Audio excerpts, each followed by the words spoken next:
Hello students, आप सभी का हमारे चैनल में बहुत बहुत स्वागत है। मैं मनोज कुमार। इस वीडियो में हम प्रश्नावली 12.3 प्रश्न संख्या 2 हल करेंगे। तो देखिए प्रश्न को पढ़ते हैं। आकृति 12.20 में छायांकित भाग का क्षेत्रफल ज्ञात कीजिए। यदि केंद्र O वाले दोनों संकेंद्रीय वृत्तों की त्रिज्याएं क्रमशः 7 सेंटीमीटर और 14 सेंटीमीटर हैं तथा कोण AOC 40 अंश है। देखिए ये आपको एक संकेंद्रीय वृत्त दिए हुए हैं। संकेंद्रीय वृत्त ऐसे वृत्त होते हैं जिनका केंद्र एक ही होता है और त्रिज्याएं अलग अलग होती हैं। जैसे कि इसका केंद्र ये O है, लेकिन इन वृत्तों की त्रिज्याएं, जो छोटा वृत्त है इसकी त्रिज्या 7 सेंटीमीटर है, ये यहाँ से यहाँ तक ये 7 सेंटीमीटर है, और जो बड़ा वृत्त है इसकी त्रिज्या यहाँ से यहाँ तक OA ये आपको 14 सेंटीमीटर दी हुई है। और जो कोण AOC ये 40 अंश है। अगर आप ध्यान से देखें तो ये वाला जो एंगल है, ये जो कोण है, ये इन दोनों वृत्तों का ही कोण है, छोटे वाले के लिए भी और बड़े वाले वृत्त के लिए। अगर यहाँ पर हम ले लेते हैं E और F, त्रिज्याओं से और वृत्त द्वारा बना हुआ एक त्रिज्याखंड ये हो गया OBED, और दूसरा जो त्रिज्याखंड है वो हो गया OAFC। ये दो त्रिज्याखंड बने हैं। हमें इस वाले भाग का, छायांकित भाग का क्षेत्रफल निकालना है। यदि हम इस बड़े वाले यानी कि त्रिज्याखंड OAFC, इस त्रिज्याखंड से अगर हम इस छोटे वाले त्रिज्याखंड OBED, इसका क्षेत्रफल अगर हम माइनस कर देंगे तो हमें ये छायांकित भाग का क्षेत्रफल प्राप्त हो जाएगा। तो आइए लिखते हैं।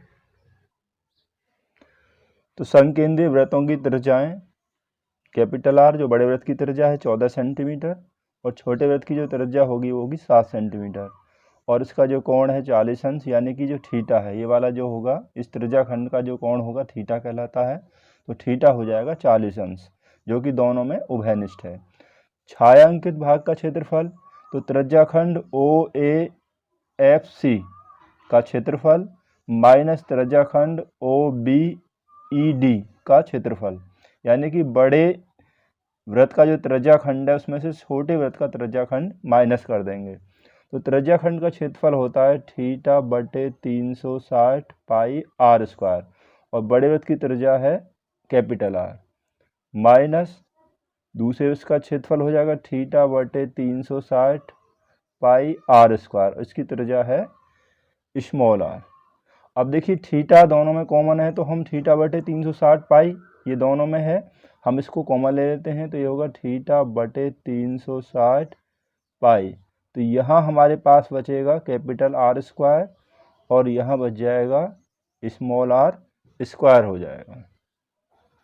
अब थीटा का मान 40 हो गया बटे 360, पाई का मान हम रख सकते हैं 22 बटे 7, कैपिटल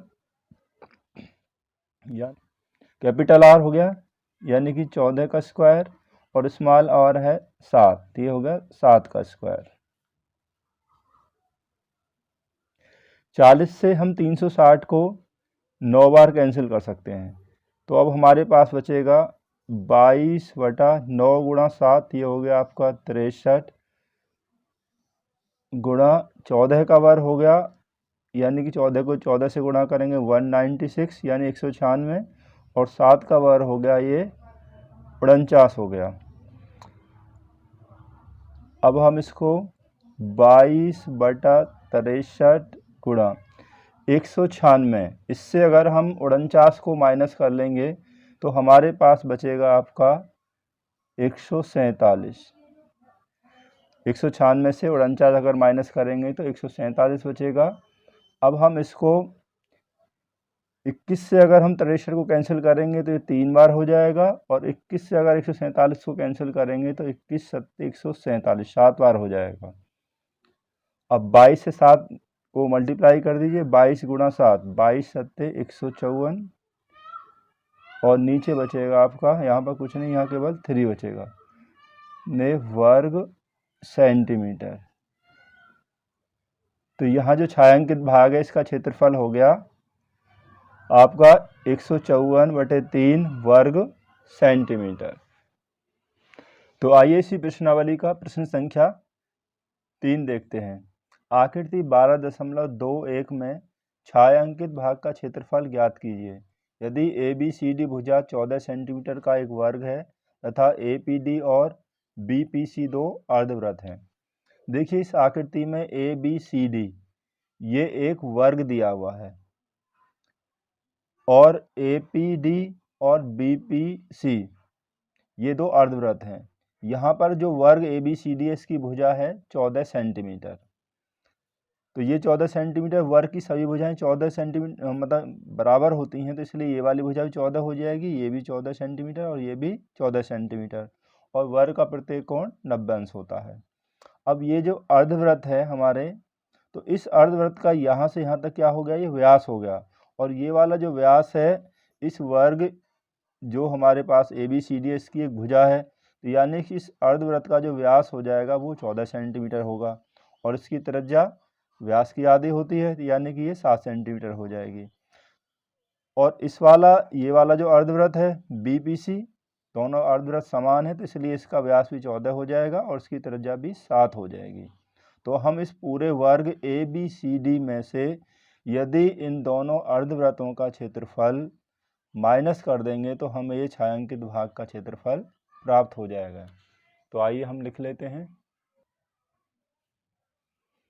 तो वर्ग ABCD की भुजा 14 सेंटीमीटर, प्रत्येक अर्धवृत्त का व्यास बराबर क्या होगा, वर्ग की भुजा, ये वाली भुजा इसका व्यास हो जाएगा जो 14 सेंटीमीटर है। इसलिए त्रिज्या जब वृत्त का जो व्यास है वो 14 सेंटीमीटर है, तो त्रिज्या व्यास की आधी होती है, तो 14/2 यानी कि 7 सेंटीमीटर। तो छायांकित भाग का क्षेत्रफल यानी कि वर्ग ABCD का क्षेत्रफल माइनस, क्योंकि दो अर्धवृत्त हैं, 2 गुणा अर्धवृत्त का क्षेत्रफल।